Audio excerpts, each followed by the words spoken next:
الحمد لله نحمده ونستعينه ونستغفره ونؤمن به ونتوكل عليه ونعوذ بالله من شرور أنفسنا ومن سيئات أعمالنا من يهده الله فلا مضل له ومن يضلله فلا هادي له ونشهد أن لا إله إلا الله وحده لا شريك له ونشهد أن سيدنا وسندنا ومولانا محمدا عبده ورسوله أما بعد أعوذ بالله من الشيطان الرجيم بسم الله الرحمن الرحيم لقد من الله على المؤمنين إذ بعث فيهم رسولا من أنفسهم صدق الله مولانا العظيم وقال النبي صلى الله عليه وسلم من لم يرحم صغيرنا ولم يؤقر كبيرنا فليس منا أو كما قال عليه الصلاة والسلام نام محمد سے دلوں کو سرور ملتا ہے، نام محمد سے دلوں کو سرور ملتا ہے، نگاہ فکر کو تازہ شعور ملتا ہے۔ نصیب کیسا بھی ہو واسطہ محمد کا دیکھے، خدا سے جو بھی مانگے ضرور ملتا ہے۔ میرے محترم بزرگوں اور نوجوان ساتھیوں، اللہ تبارک و تعالی نے ہمیں اور آپ کو جو افضلیت بخشی ہے، وہ افضلیت پر سب سے پہلا جن کا شکر ادا کیا جائے اللہ تبارک و تعالی کے بعد وہ نبی امی صلی اللہ علیہ وسلم کی ذات مکرم ہے، کہ جس ذات کی برکت سے اللہ نے ہمیں اور آپ کو افضلیت بخشی ہے، جس کی وجہ سے اللہ نے ہمیں اور آپ کو افضل بنایا ہے، وہ ذات نبی کریم صلی اللہ علیہ وسلم کی ذات ہے۔ اس ذات کو بھیج کر ہم پر اور آپ پر اللہ نے بہت بڑا احسان کیا ہے۔ ایسے تو اللہ کی نعمتوں کے آپ شمار کریں گے تو شمار نہیں کر سکتے، اور ان کی نعمتوں پر جتنا اللہ کا شکر ادا کرنا چاہے ادا نہیں کر سکتے۔ اس لیے اللہ تبارک و تعالی نے کہا کہ اگر تم میری نعمت کو شمار کرنا چاہو، قرآن کریم میں فرمایا وَإِن تَعُدُّوا نِعْمَةَ اللَّهِ لَا تُحْصُوهَا، کہ تم میری نعمت کو شمار نہیں کر سکتے، بے شمار اللہ نے نعمتیں دی، لیکن سب سے بڑی نعمت اللہ نے ہمیں اور آپ کو جو دی ہے وہ نبی کریم صلی اللہ علیہ وسلم کی ذات مبارک ہے۔ لیکن افسوس ہوتا ہے کہ جس ذات نے ہمارے لیے اتنی کڑھن، اتنی تڑپ لے کر اپنے آپ کو کھپا کر کے، اپنے آپ کو جو ہے لٹا کر کے امت کے لیے اتنا تڑپا ہو، اتنا رویا ہو، اتنا گڑگڑایا ہو، ہم نے ان کو آئیڈیل اور نمونہ نہیں بنایا۔ ہم اور آپ سوچتے ہیں آئیڈیل اور نمونہ اگر ہے تو دور حاضر میں ہم یوں سوچتے ہیں جو ٹیکنالوجی میں آگے بڑھ رہا ہے وہ ہمارے لیے آئیڈیل اور نمونہ ہے۔ میرے بھائی، اللہ نے ان تمام ٹیکنالوجی کو قرآن کریم میں پہلے بیان کر چکا ہے۔ تم یوں سوچتے ہو کہ یہ جو چیزیں ایجاد ہو رہی ہے یہ اس زمانے کی ہے۔ جس شخص کے اندر اللہ نے وہ قوت حافظہ دیا ہے، جس شخص میں اللہ نے وہ فہم و فراست دی ہے، کیا اس کو بنانے والا کون ہے؟ اللہ ہے۔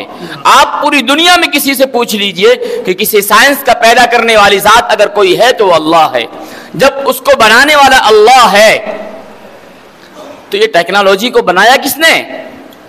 اللہ نے۔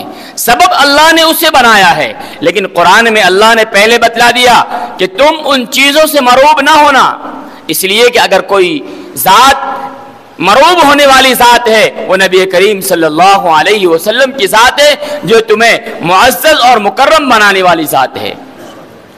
اسی لیے قرآن کریم میں کیا فرمایا؟ لَقَدْ كَانَ لَكُمْ فِي رَسُولِ اللَّهِ أُسْوَةٌ حَسَنَةٌ، بہترین نمونہ اور بہترین آئیڈیل اگر کسی کی ذات مبارک ہے وہ نبی کریم صلی اللہ علیہ وسلم کی ذات مبارکہ ہے۔ لیکن میرے بھائیوں، یہ آئیڈیل اور نمونہ آئے گا کیسے؟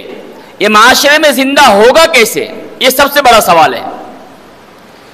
تو میں نے احادیث مبارکہ آپ کے سامنے تلاوت کی۔ نبی کریم صلی اللہ علیہ وسلم ارشاد فرماتے ہیں من لم يرحم صغيرنا ولم يؤقر كبيرنا فليس منا۔ یہ دو ٹکڑے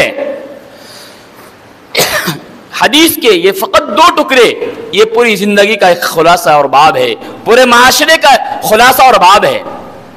جو شخص اس دو حدیث کے ٹکڑے پر اپنی زندگی کو گزار لے، اس کا معاشرہ بہترین نمونہ بن جائے گا، بہترین آئیڈیل بن جائے گا، جس کو نبی کریم صلی اللہ علیہ وسلم نے فرمایا جو شخص چھوٹوں پر رحم نہ کرے، چھوٹوں پر شفقت نہ کرے، بڑوں کا اکرام نہ کرے، بڑوں کی عزت نہ کرے، نبی کریم صلی اللہ علیہ وسلم فرماتے ہیں فلیس منا، وہ ہم میں سے نہیں ہے۔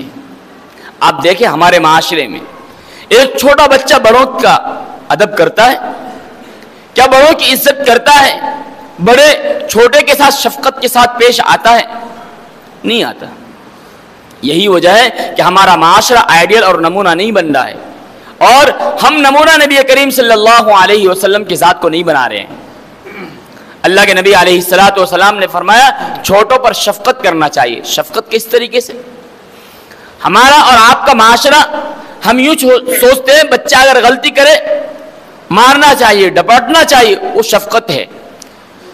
اور اگر بچہ غلط کاموں کی طرف جاتا ہے، نمازیں نہیں پڑھتا ہے، روزے نہیں رکھتا ہے، اسلام کے ارکان کو نہیں بجا لاتا ہے، اسلام کے ارکان پر نہیں چلتا ہے، ہم اسے ٹوکتے تک نہیں ہیں۔ یہ نہ ٹوکنا شفقت نہیں ہے میرے بھائیوں، یہ اس بچے پر آپ کی طرف سے ظلم ہے، گویا آپ ظالم ہو۔ اگر آپ اپنی اولاد کو نماز کی طرف نہیں بلا رہے ہو، آپ بیٹے کے لیے ظالم ہو۔ آپ اگر اسے روزے کی طرف نہیں بلا رہے ہو، روزے کی دعوت نہیں دے رہے ہو، آپ کو نماز پڑھنے کی وجہ سے، نماز نہ پڑھنے کی وجہ سے، روزہ نہ رکھنے کی وجہ سے، زکوٰۃ نہ دینے کی وجہ سے اگر آپ کے پیشانی پر بل نہیں آتا ہے، گویا آپ بیٹے کے لیے ظالم باپ ہو۔ آپ ذرا سوچیں، کیا ہمارے پیشانیوں پر بل آتا ہے؟ ہمارے بھائی نماز نہیں پڑھ رہے ہیں، پیشانی پر بل آتا ہے؟ ہمارے بھائی قرآن کریم کی تلاوت نہیں کر رہے ہیں، کیا پیشانی پر بل آتا ہے؟ ہمارے بچے جو ہے دینی ماحول میں نہیں ڈھل رہے ہیں، کیا ہمارے پیشانی پر بل آتا ہے؟ اگر نہیں آتا ہے، حقیقت میں آپ ظالم ہیں۔ یہ میں نہیں کہہ رہا ہوں، یہ نبی کریم صلی اللہ علیہ وسلم فرما رہے ہیں۔ کل قیامت کے دن یہی بچہ آپ کے گریبان کو پکڑے گا اور کہے گا کہ میں آپ کے ماتحتی میں تھا، آپ نے مجھے اس چیز کی طرف دعوت نہیں دی، آپ نے نہیں بلایا۔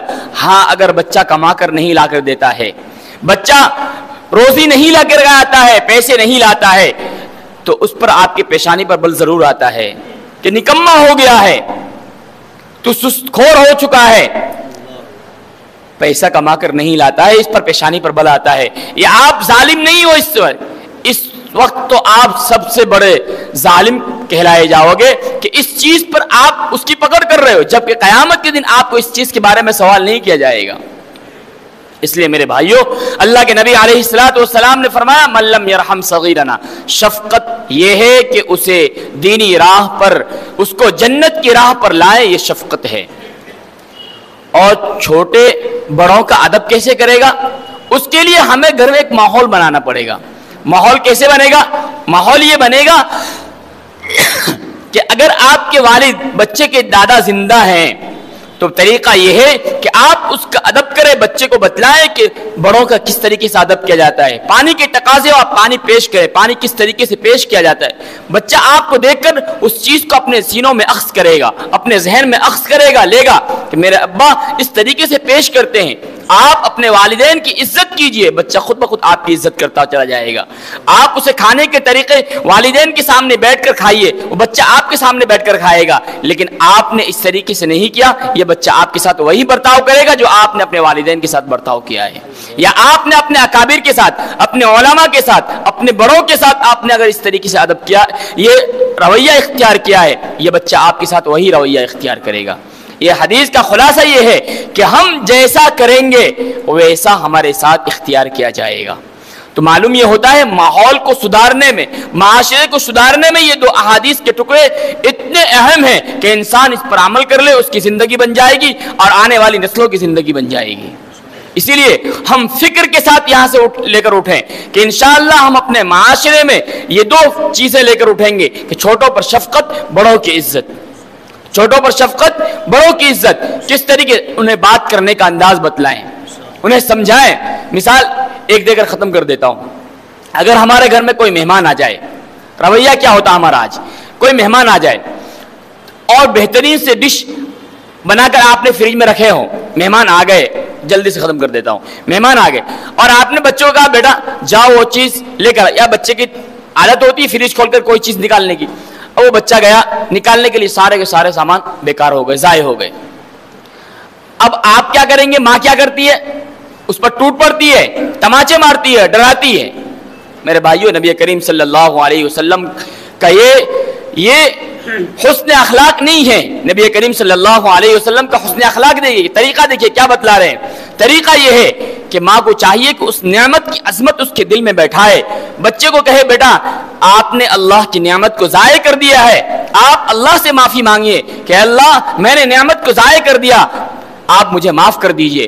اور ماں کی ذمہ داری یہ ہے کہ اسے سمجھائیں کہ آپ فکر نہ کریں، باپ کو میں سمجھا لوں گی، میں اسے پڑھا لوں گی۔ اور باپ کی ذمہ داری یہ ہے، ماں کی ذمہ داری یہ ہے کہ اپنے شوہر کو فون کرے، اطلاع کرے سامان ضائع ہو گیا ہے، آپ باہر سے لیتے ہوئے آ جائیں، یا تقاضے جیسے ہوں آپ پورے کر لیں۔ انشاءاللہ یہ بچے کا آپ ڈانٹنا نہیں، میں نے سمجھا دی، پھر آپ دیکھیں یہ بچہ آپ سے محبت کرے گا یا نفرت کرے گا۔